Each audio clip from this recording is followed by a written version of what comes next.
Chaleureuse salutations à tous, bienvenue dans ce numéro d'À l'encre de la plume. À travers son ouvrage intitulé La vie chrétienne dans la cité, Père Joseph Loïc Mben nous partage ses connaissances sur la manière dont nous devons vivre notre foi dans ce monde où existe une diversité de croyants, mais aussi des personnes athées. Bonjour Père. Bonjour. Merci d'avoir accepté notre invitation. C'est moi qui vous remercie. C'est un plaisir de vous recevoir. Alors, pour commencer, nous allons découvrir votre biographie avec Marie Abissier.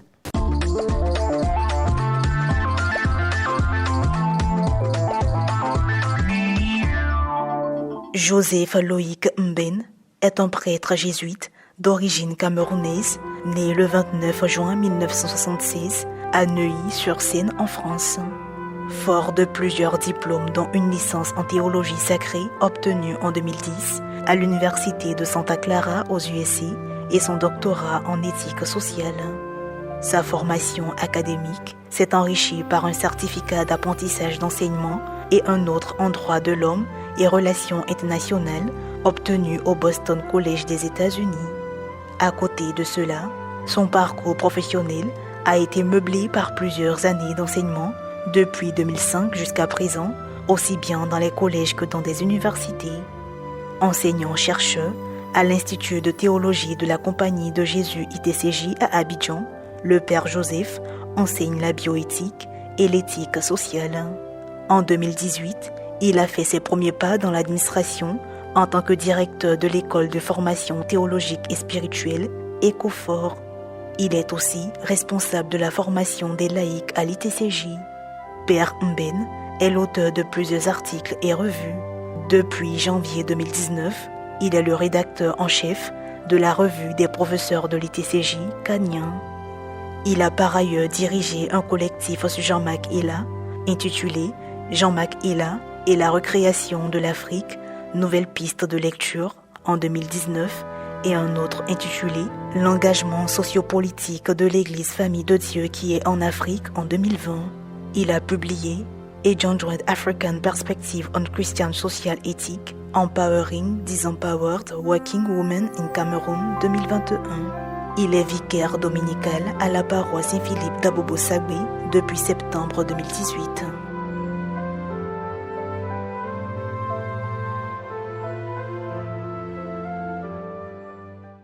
La biographie de l'auteur a été présentée par Marie Abissier. À présent, nous entamons la deuxième rubrique de cette émission qui se veut un entretien avec l'auteur.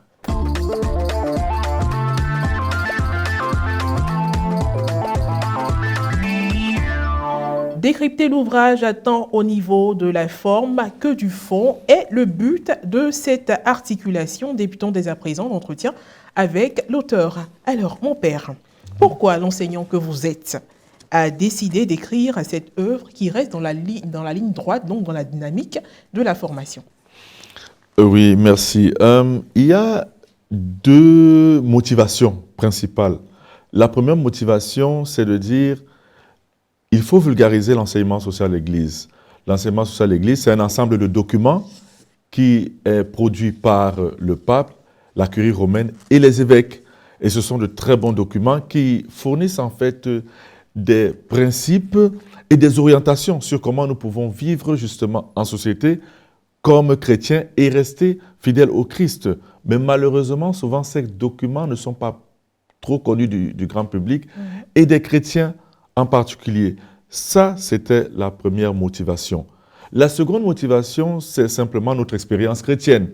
Nous constatons qu'il y a une sorte de dichotomie, disparité entre notre vie chrétienne à l'Église, dans la communauté chrétienne, et notre vie chrétienne dans la société, où on a souvent du mal à reconnaître la spécificité du chrétien ou ce qui fait justement la marque déposée des chrétiens dans la société. Et mon père, cette œuvre s'adresse à qui?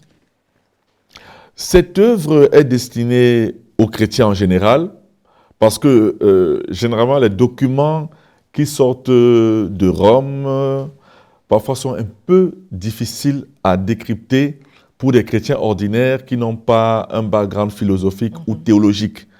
Et donc ce que j'essaye justement de faire dans cette œuvre-là, c'est de prendre un document important, qu'on appelle Gaudium et Spes, qui a été produit par le second Concile Vatican II. Et j'essaye en quelque sorte de dégager des éléments pour aider les gens à vivre justement Et dans simplement, la vie chrétienne. simplement vous faites ressortir des informations importantes, vous les mettez à la portée, à la disposition des lecteurs d'une masse, Oui, de façon simple, mais sans être simpliste. oui, C'est-à-dire que ça ne perd pas son sens, exactement, mais rendre accessible à exactement, tous. exactement. Différents groupes de chrétiens, plusieurs confessions religieuses, non-croyants, tous cohabitent ensemble, on va dire, dans la même société. Mhm. Quel constat avez-vous fait dans la manière de vivre la foi dans la diversité? Vivre la foi dans la diversité peut être un enrichissement, mais ça peut aussi être un danger. C'est-à-dire que enrichissement dans la mesure où, à travers ce que je vois les autres faire, on peut copier ce qu'ils font de bien dans leur attitude, dans leur manière de faire, mais ça peut aussi être un danger dans la mesure où il peut y avoir des choses qui se font en société qui sont incompatibles avec la foi. Et donc, le problème, c'est que les chrétiens n'ont pas toujours les outils pour pouvoir discerner et savoir, qu'est-ce que je dois retenir, qu'est-ce que je dois suivre, face à quoi, en fait, je dois me distancer. Et donc, à travers un ouvrage comme celui-là, il s'agit justement de donner des clés qui permettent justement aux personnes, dans leur vie quotidienne, de rester fidèles au Christ, mais en même temps d'être des bons citoyens et citoyennes. Alors, mon père, selon vous, quelles sont les infidélités du chrétien au milieu du monde? Bon, il y en a tellement, je ne suis pas ici pour faire un florilège, mais on peut dire par exemple qu'il y a une certaine honte à montrer son caractère chrétien, à parler de Jésus-Christ et souvent à défendre un certain nombre de valeurs simples. Je parle par exemple du pardon et de la réconciliation.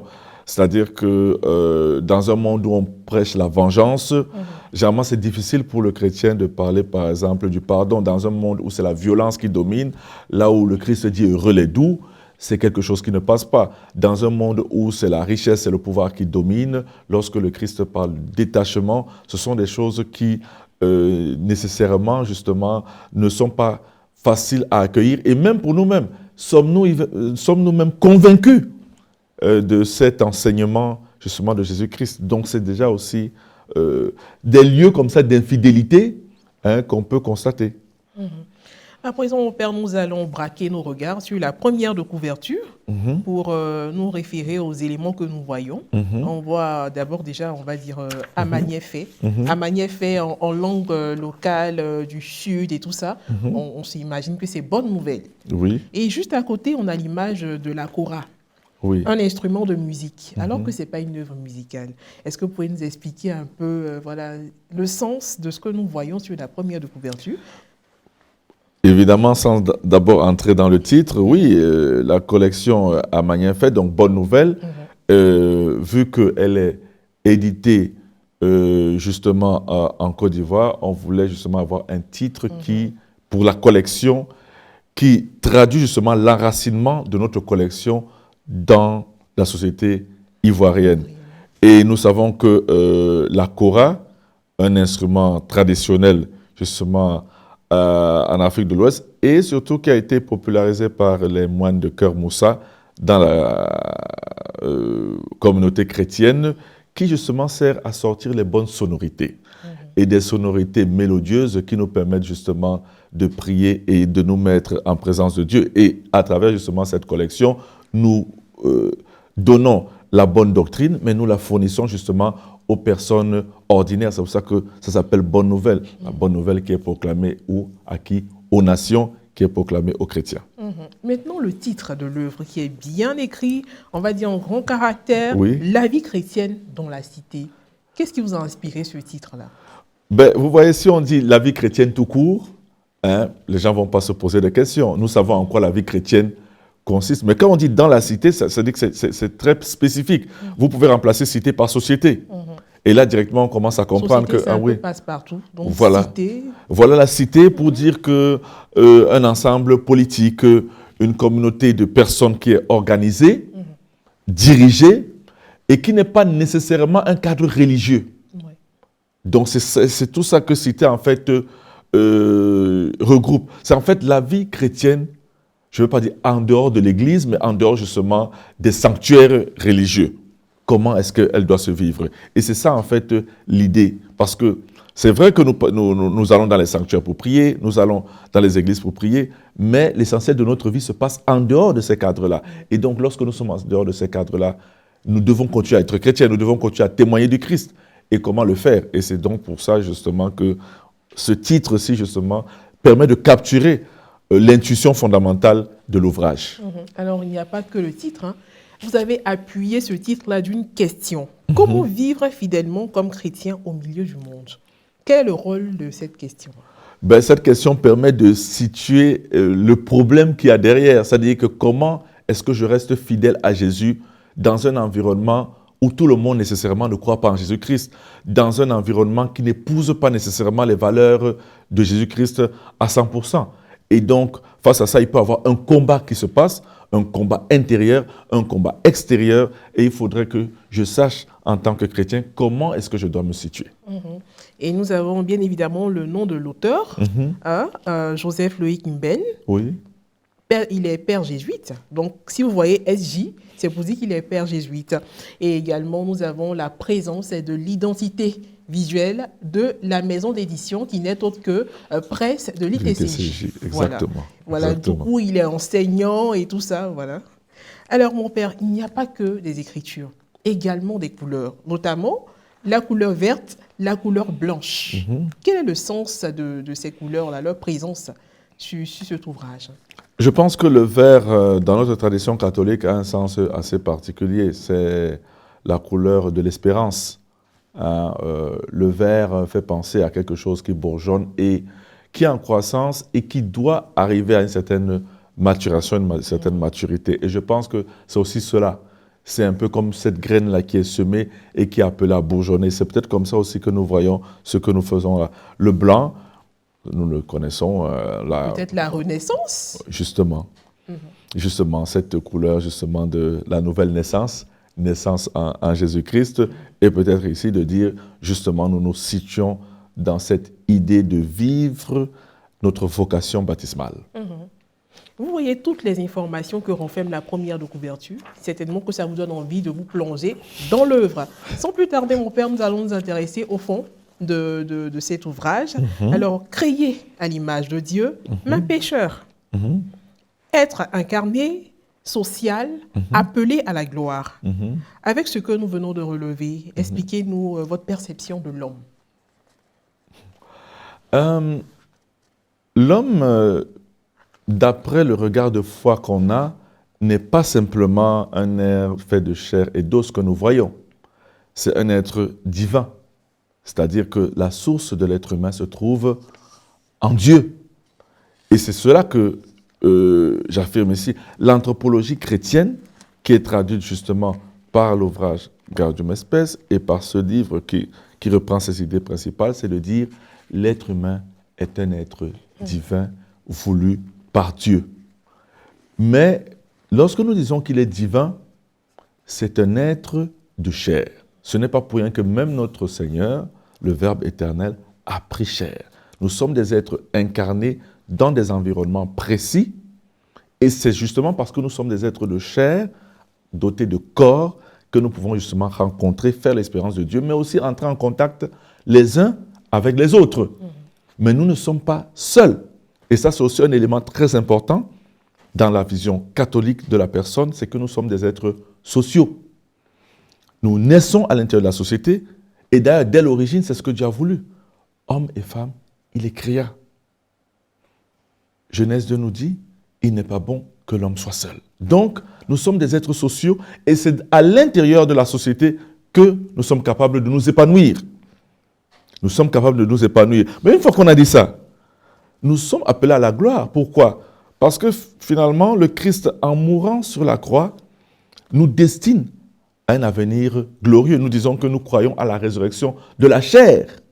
Et d'ailleurs, Saint Paul nous le dit clairement, que les corps qui ressuscitent vont être des corps glorieux, des corps spirituels, comme il le dit, des corps spirituels. Mais il y a une dimension très importante, et la dimension de foi que nous regardons, c'est que cet être humain, malgré toutes les belles choses qu'on est en train de dire, c'est un être pécheur. C'est un être qui est limité, et c'est un être qui n'est pas toujours fidèle à Dieu. Et c'est peut-être pour cela qu'il a besoin justement de l'aide de la grâce. Et cet élément n'est pas à négliger lorsque nous essayons de considérer le chrétien ou tout être humain. Alors, mon père, au chapitre 1, précisément à la page 10 de l'ouvrage, petit 4, appelé à la gloire. Un extrait, on va dire un paragraphe, a retenu notre attention. Le mystère de la rédemption nous permet de relativiser tout. Oui. Il nous permet de remettre tout à sa place.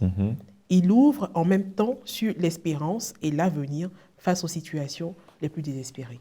Expliquez-nous un peu.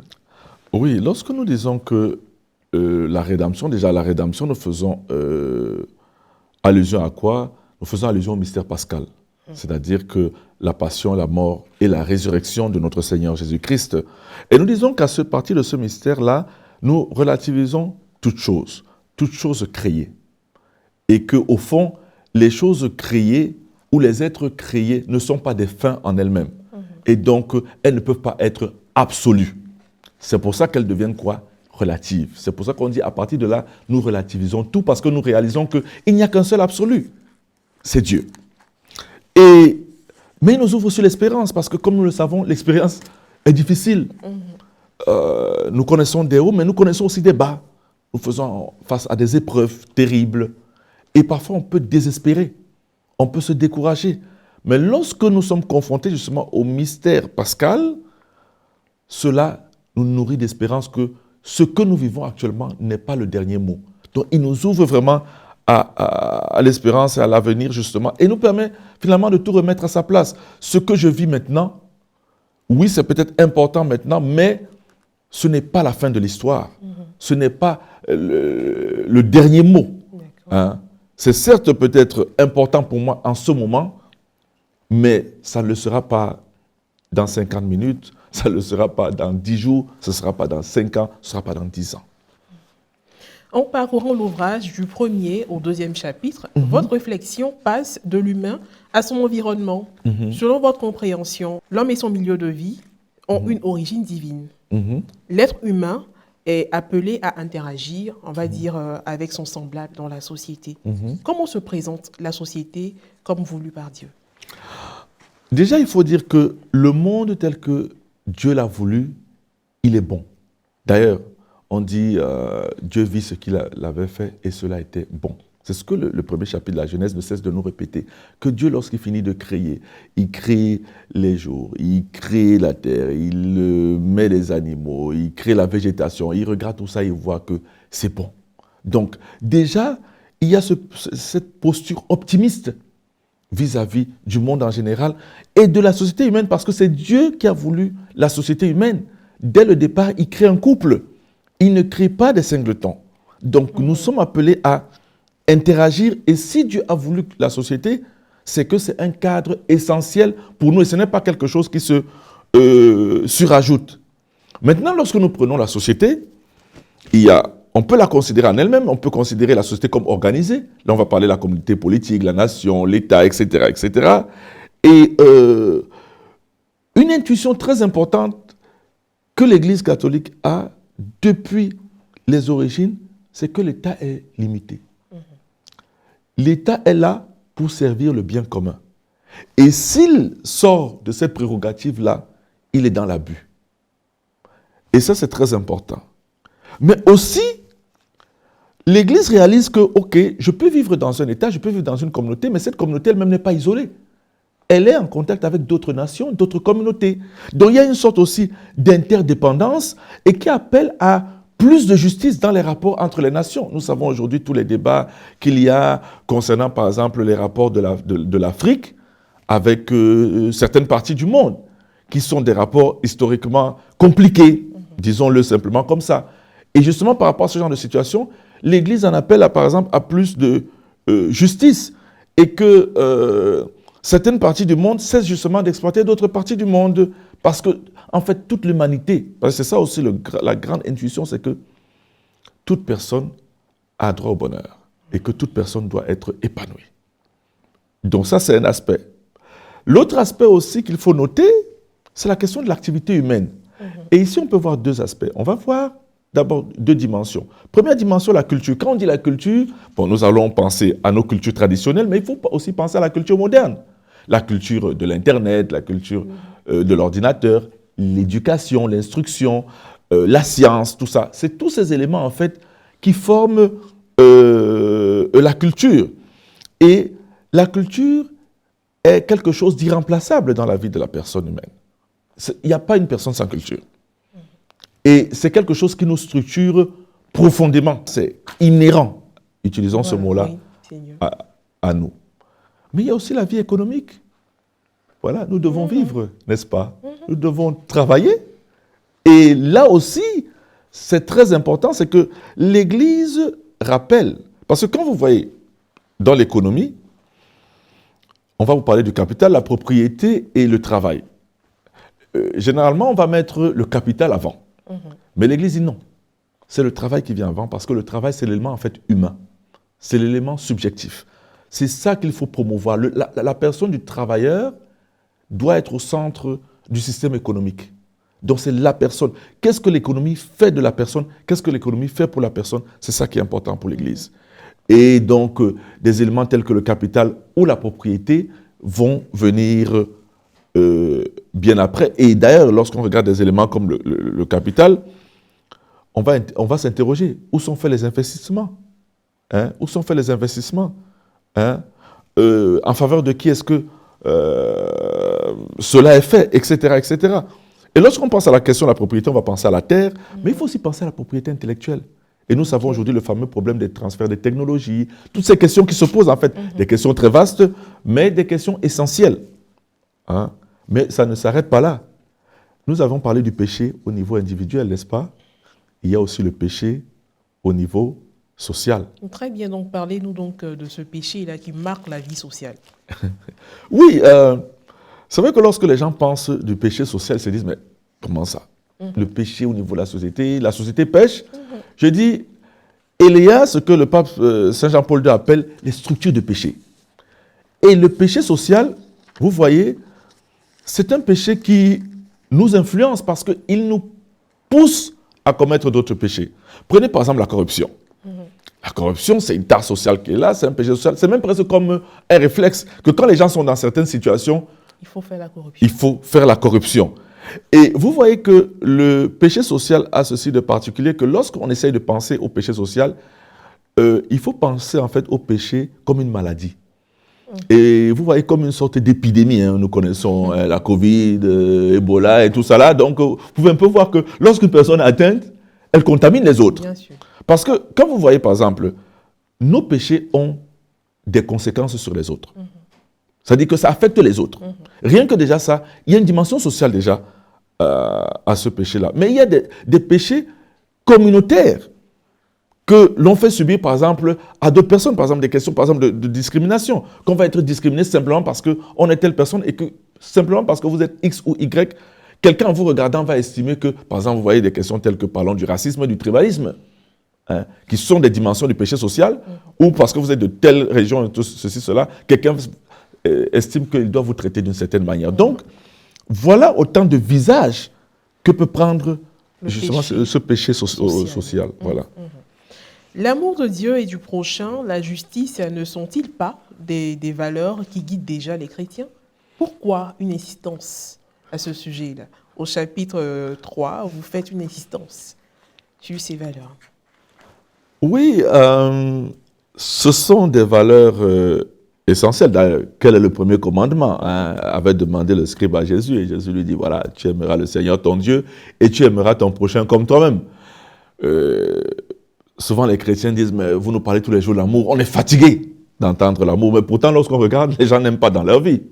On voit que les gens ont des problèmes à aimer. Parce que qui dit amour dit un certain nombre d'attitudes que nous devons développer. Par exemple, l'attitude d'hospitalité, accueillir tout le monde, le pardon, etc.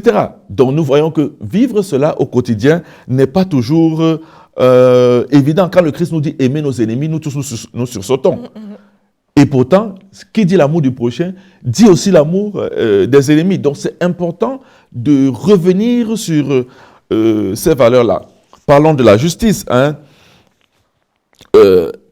La justice, déjà du point de vue de la Bible, c'est une personne, c'est Dieu. C'est Dieu qui est juste. Dans le Nouveau Testament, le juste, c'est Jésus-Christ. Et c'est ça la différence avec les concepts de justice que nous avons, c'est que nous essayons en fait de nous mesurer à Dieu, d'essayer d'imiter Dieu. Soyez saints, car moi, je suis saint. Soyez miséricordieux comme votre Père. Voilà. Donc, finalement, nous sommes appelés à être ce miroir-là. Et justement, Dieu, au nom de la relation que nous avons avec lui, parce que la justice, d'abord, c'est cette fidélité vis-à-vis des engagements que nous avons pris face à notre Seigneur. Justement, ça demande que nous soyons en relation les uns avec les autres d'une certaine manière, que nous traitions les autres d'une certaine manière, donc que nous les traitions avec respect, que nous fassions attention aux plus démunis. Généralement, les gens ne le savent pas, mais dans la Bible, s'occuper des plus démunis, c'est une obligation de justice. Ce n'est pas un acte de charité au sens où les gens l'entendent que optionnel. Non, ce n'est pas quelque chose d'optionnel dans la Bible. Si vous ne vous occupez pas des plus démunis, vous êtes injuste. Donc c'est un devoir de justice. Et d'ailleurs, allez lire Matthieu 25, la parabole du jugement dernier. J'avais faim, j'avais soif, et il dit, alors les justes lui diront, oui, celui qui nourrit l'affamé, celui qui visite le prisonnier, celui qui visite le malade, celui qui habille, celui qui est nu, voilà la personne qui est juste dans l'esprit de la Bible. Mais voilà, dans notre monde moderne, on peut l'articuler à 3 niveaux. Au niveau privé, que ce soit individuel ou en groupe, ce qu'on va appeler la justice commutative, n'est-ce pas, qui va gérer nos relations individuelles. Par exemple, vous voulez faire nettoyer votre cour, vous recrutez quelqu'un, ça participe de la justice commutative. Et vous vous entendez de payer cette personne d'une certaine manière. Et donc, vous devez respecter des principes d'équité, de traiter la personne avec humanité. Et la personne elle-même doit faire aussi son devoir. Il y a la justice distributive. Il y a des ressources communes qu'on doit allouer. Et là, c'est au niveau plus politique. Donc, vous avez des questions, par exemple, comme l'eau, les infrastructures routières, etc., qui doivent être allouées. Et on doit voir justement, est-ce que cette allocation est équitable? Mais il y a aussi le niveau de ce qu'on va appeler la justice contributive. C'est-à-dire, comment est-ce que les personnes et les groupes participent au bien commun? Et nous savons, par exemple, une des manières dont nous participons au bien commun, c'est par exemple à travers le travail. Et donc, il faut créer les conditions pour que les gens puissent contribuer. Et ça, c'est aussi des aspects qui sont importants. Très bien. Quelle est l'identité de l'Église et sa mission? Voilà, l'identité de l'Église. L'Église, telle que nous la comprenons, c'est une réalité surnaturelle. C'est une réalité surnaturelle en ce sens qu'elle est voulue par Dieu. Elle trouve sa source dans la Sainte Trinité. Et c'est ça qui est très important. Tout ce que nous voyons ne sont que des manifestations extérieures et visibles d'une réalité invisible qui est beaucoup plus profonde. Parce qu'il y a ces 2 pièces. Il y a cette réalité voulue par Dieu et qui a donc une mission. Parce que cette réalité voulue par Dieu, qui est sacrement, justement, du Christ, est aussi peuple de Dieu, qui devient finalement la version visible et qui a une mission. C'est-à-dire que répandre le salut de Dieu aux nations. Voilà. Et donc ça, c'est la mission première de l'Église, l'évangélisation. Mais à l'intérieur de cette mission, justement, il y a une mission sociale. Il y a une mission sociale. Le Concile, utilisant une expression du Christ, dit que nous devons lire les signes des temps. Donc, à l'intérieur de la société dans laquelle l'Église se trouve, elle est interpellée. Dieu l'interpelle à l'intérieur de cette société pour répondre justement aux besoins de la société et du monde qui l'entoure. Car finalement, l'Église a beau être une réalité spirituelle, elle est faite d'êtres de chair et de sang. Et qui doivent répondre justement aux besoins de leur société, parce que la vision de l'Église, c'est laquelle? Nous sommes certes citoyens du ciel, mais nous sommes citoyens de la terre. Et nous sommes enfants de Dieu et nous appartenons à des sociétés précises. Donc nous avons des devoirs en tant que chrétiens, mais ces devoirs que nous avons comme chrétiens ne s'opposent pas aux devoirs que nous avons comme citoyens. Et ça, c'est très important. Et donc, l'Église a une mission sociale. Elle recherche le bien-être de la personne et elle recherche le bien-être de la communauté. Ça, c'est très important. Mais sa mission est d'abord, il faut le rappeler, essentiellement religieuse. L'Église ne peut avoir une mission politique que vraiment de façon analogique et dans un second plan. Alors, dans l'Église, nous avons des entités. Il y a des membres dans l'Église. Oui. Quel est le rôle de chaque membre? Oui. Vatican II a fait une sorte de, je ne veux pas dire, de compartimentage en disant voilà la mission du clergé, voilà la mission des laïcs. Mais je pense que nous tous, et ça le pape François nous le rappelle très bien, nous avons ce devoir d'évangéliser. Mais maintenant, l'Église insiste sur le fait que les membres de l'Église, et notamment les chrétiens laïcs, sont ceux qui ont la charge d'évangéliser le monde. Et ça, c'est très important. Et c'est une charge qu'ils ont du fait qu'ils sont baptisés. Parce que le baptême nous fait participer aux 3 offices du Christ comme prêtre, prophète et roi. Et donc le chrétien laïque, au même titre que le clergé, doit mettre la main à la pâte pour évangéliser justement son milieu de vie. Ça veut dire le quartier, ça veut dire le lieu de travail, les associations, bref, tous les milieux dans lesquels justement il se retrouve. Quelles sont les actions concrètes à poser pour les chrétiens pour éviter tous les péchés sociaux commis dans le monde? Et ça, vraiment, nous sommes en plein dans le chapitre 3. Oui, vraiment, quelles sont les actions qu'ils doivent poser? Mais il y a beaucoup d'actions. Il y a beaucoup d'actions. Je pense que on donne un certain nombre de principes. Il y a d'abord, on avait déjà parlé de l'amour, on a parlé de la justice. Il y a aussi la question d'être sensible au bien commun. D'être sensible au bien commun. Nous savons que nous avons tendance à voir le bien commun comme un bien qui n'appartient à personne. Or, ce n'est pas une manière exacte de voir le bien commun. Parce que qui dit bien commun dit quelque chose qui est là en fait pour nous tous. Quand vous prenez le bien commun simplement comme bien public, la route, quand elle est là, elle est en bon état, elle profite à tout le monde. Donc si j'endommage la route, ça va moi-même me poser des problèmes. Donc j'ai le devoir en tant que citoyen d'en prendre soin. Mais le bien commun, c'est aussi un cadre qui me permet de m'épanouir. Hein? Le bien commun, c'est aussi quelque chose que j'ai en partage. Prenez par exemple des éléments tels que la culture, la paix.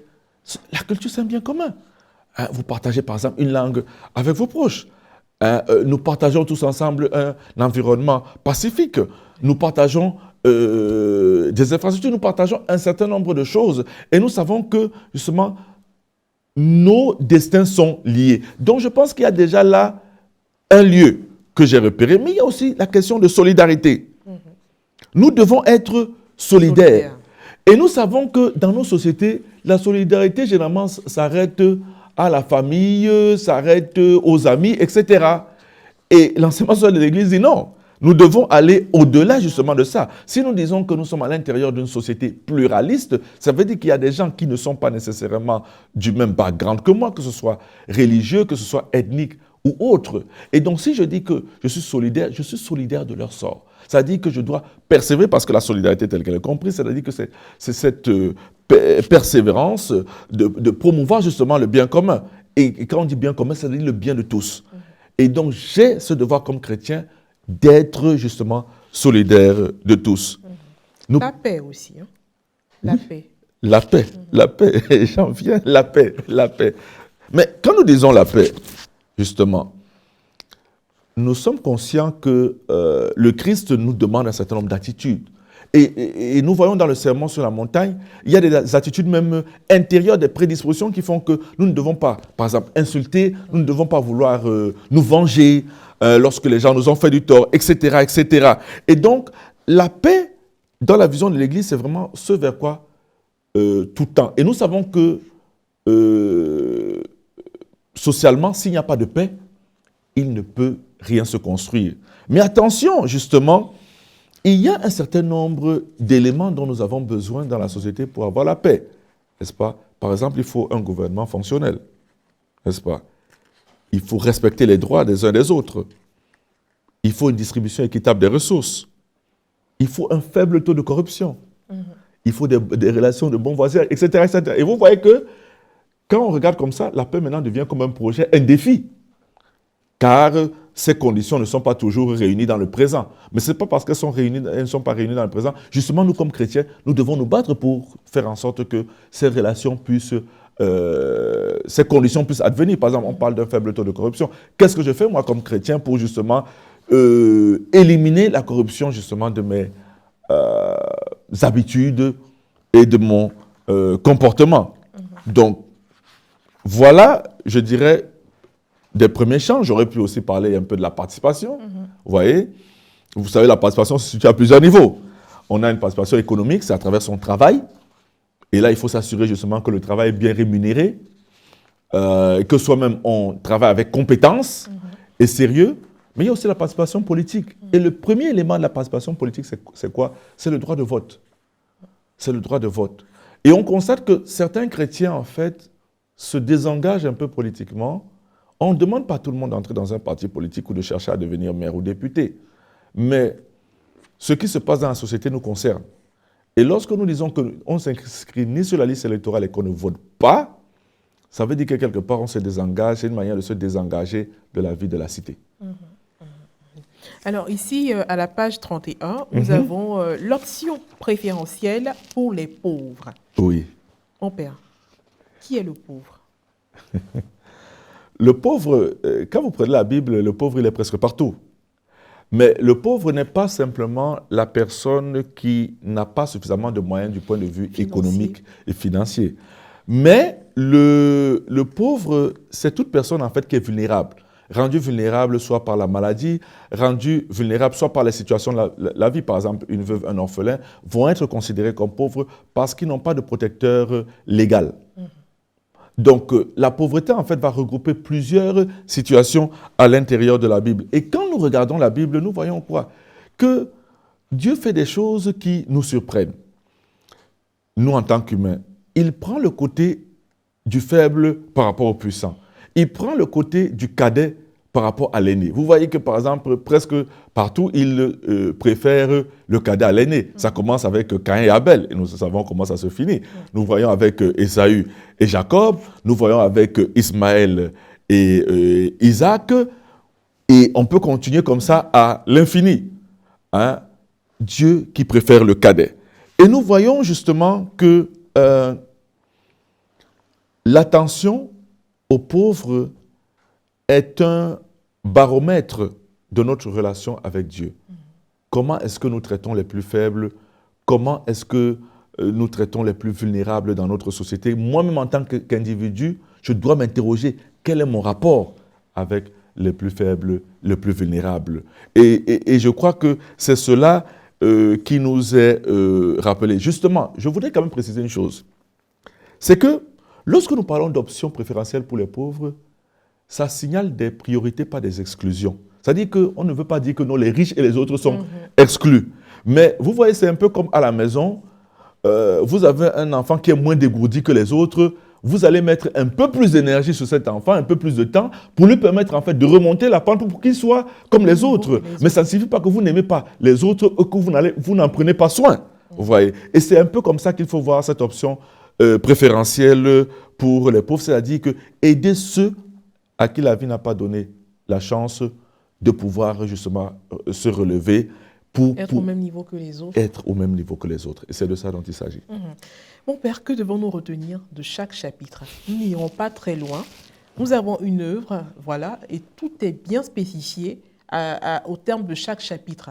Donc, si vous le voulez bien, nous allons lire les recommandations, ce que vous proposez.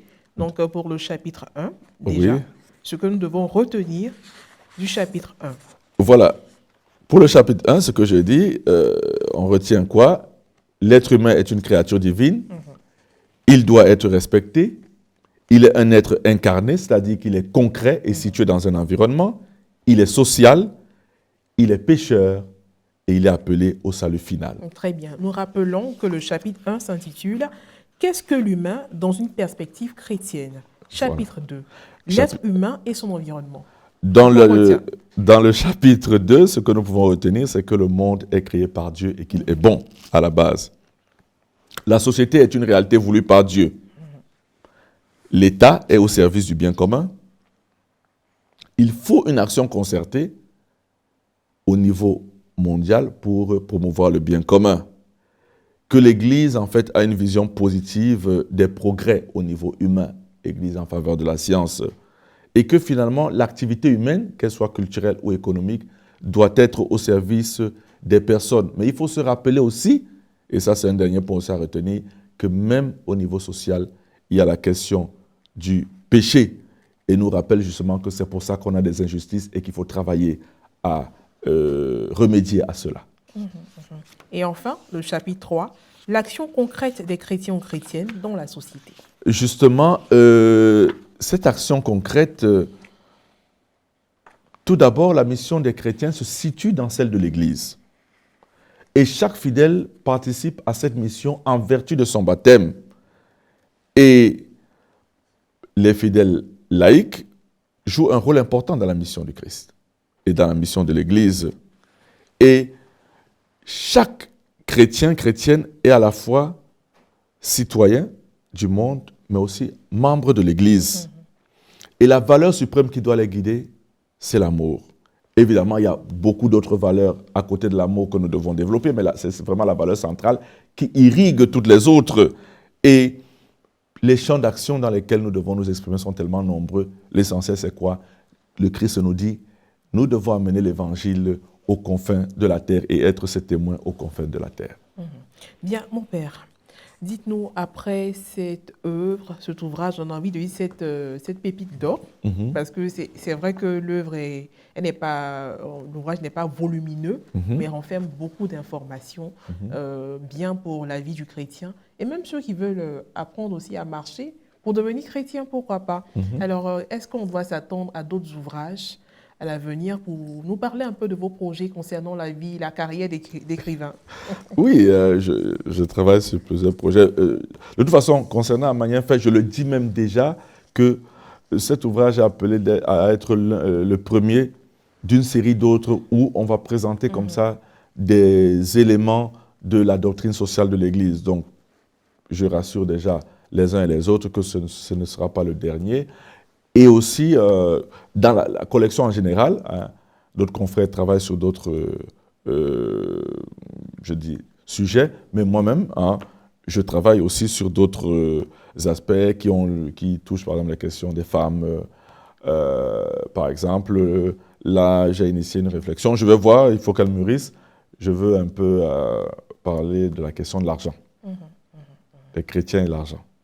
Donc, qu'est-ce que l'Église en dit, parce que l'Église a des documents dessus, qu'est-ce que le Christ nous en dit, etc., etc. Donc il y a comme ça beaucoup de thèmes parce que le peuple a faim, le peuple a besoin d'être nourri, il a besoin d'être nourri de la parole de Dieu, il a besoin d'être éclairé, il a besoin d'être inspiré. Donc je peux vous rassurer que voilà, il y a des projets en route et que bon, le temps venu, vous verrez ce qui sera publié. Très bien.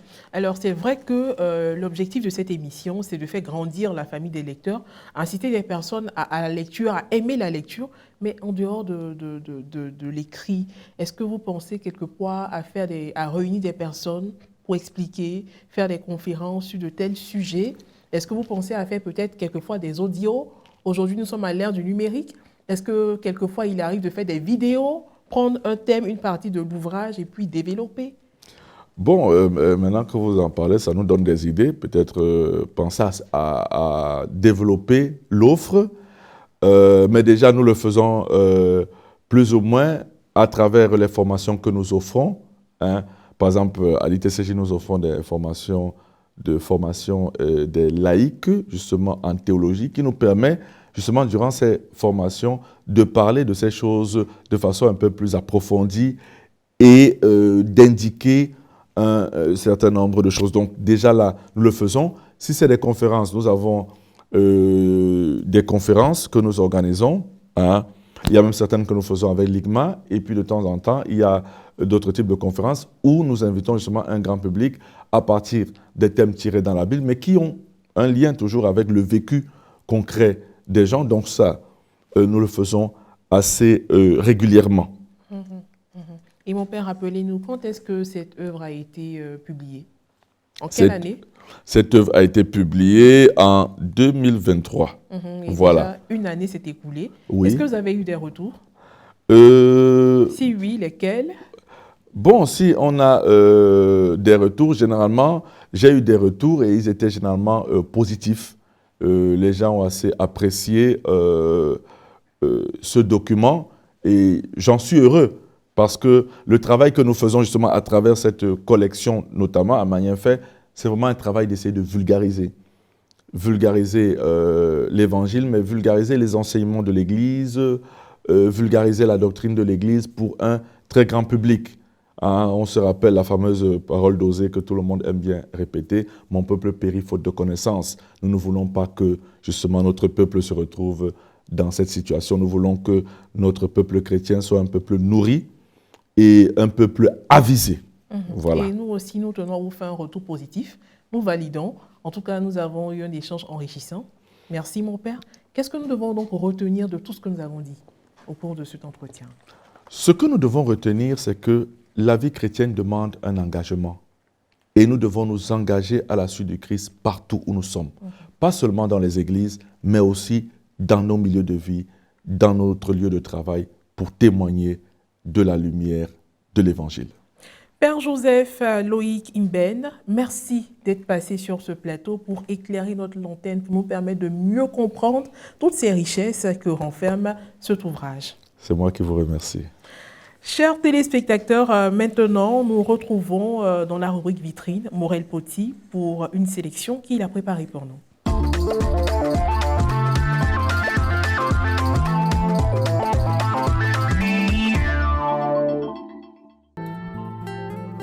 Bienvenue dans l'univers du livre. Comme d'habitude, 2 ouvrages à l'affiche. Le mystère du salut, signé Père Jean Bonzo Kouassi. Et usage funéraire et mission de l'Église chez les Baoulés de Côte d'Ivoire, écrit par le Père Jean-Claude Mbra. Pour en savoir plus, parcourons ensemble les différentes étapes. Le mystère du salut. Quel est le résumé? Toute cette histoire de Dieu avec l'homme, mais aussi de l'homme avec Dieu, et par son Fils Jésus, conditionne, oriente et détermine toute la vie de l'Église, son sens, ses actions et l'agir du chrétien. La vie à la suite du Christ Jésus ne révèle donc pas du festif ou de l'imaginaire. Il en est de même du salut proposé à chaque homme. Tout ceci s'est déroulé et se déroule encore dans le temps de l'histoire de l'homme. On parle alors d'économie du salut qui a atteint son point culminant dans l'autocommunication de Dieu lui-même en son Fils. Le salut annoncé s'humanise et prend un visage humain, Jésus le Nazaréen. La biographie de l'auteur, le révérend Père Jean Bonzo Kouassi, est actuellement vicaire général du diocèse de Grand-Bassam, chargé de la doctrine, de la foi et de la formation. Il est docteur en théologie dogmatique de l'Université pontificale Urbaniana à Rome. Ancien recteur du grand séminaire de philosophie Abba Diakouté, professeur dans les séminaires et instituts catholiques en Côte d'Ivoire. Il est le secrétaire général de la cellule de réflexion et de production des théologiens ivoiriens, CEREPTI. Le résumé de la seconde œuvre. La réflexion au cœur de cet ouvrage s'appuie sur la théologie de l'inculturation de la foi en lien avec l'interculturalité. En considérant le concept de la double appartenance lors de la célébration des funérailles chrétiennes chez les Baoulés de Côte d'Ivoire. On peut soutenir qu'il se tient en seuil de l'inculturation comprise comme inscrite dans une logique de dialogue entre le christianisme et les croyances religieuses baoulées. Aussi, cette inculturation consiste-t-elle en une reprise des dimensions symboliques et communautaires de la tradition qui ne se contente pas d'éliminer les aspects problématiques de celle-ci. Sacrifice aux ancêtres, interrogatoire de moralité du défunt, recherche d'un coupable, etc. Mais va au cœur du dispositif de disjonction et de conjonction, caractéristique de la pensée thanatique africaine, pour promouvoir une dimension constructive de réconciliation. Toute cette trajectoire des théologies thanatiques inculturées, éclairée par le mystère pascal, s'ouvre à la catholicité pentecostale de l'Église. Qui est l'auteur de ce condensé de réflexion? Jean-Claude Mbra est prêtre catholique du diocèse de Yamoussoukro en Côte d'Ivoire, en coopération missionnaire dans le diocèse de Bayeux et Lisieux en France. Il est titulaire d'un doctorat en théologie et sciences religieuses, option théologie pratique, de l'Université de Strasbourg, ainsi que d'une licence en droit canonique de cette même université. Il a également un diplôme en sociologie et anthropologie sociale obtenu à l'Université de Caen en Normandie. Il a pour centre d'intérêt dans ses recherches scientifiques la théologie africaine, la christologie, ainsi que la socio-anthropologie de la religion, du sacré et de la thanatologie. La rubrique à vitrine se referme et sonne également le glas de cette émission. Vous l'avez compris, c'est la fin. Nous avons reçu aujourd'hui le révérend père Joseph Loïc Mben. Il est prêtre jésuite, également écrivain. Nous avons découvert son ouvrage aujourd'hui qui s'intitule « La vie chrétienne dans la cité ». Comment vivre fidèlement comme chrétien au milieu de ce monde? N'hésitez pas à vous procurer l'œuvre, à la lire, à comprendre et ça peut être un compagnon fidèle. Et voilà, à très bientôt pour un autre numéro de l'émission À l'encre de la plume.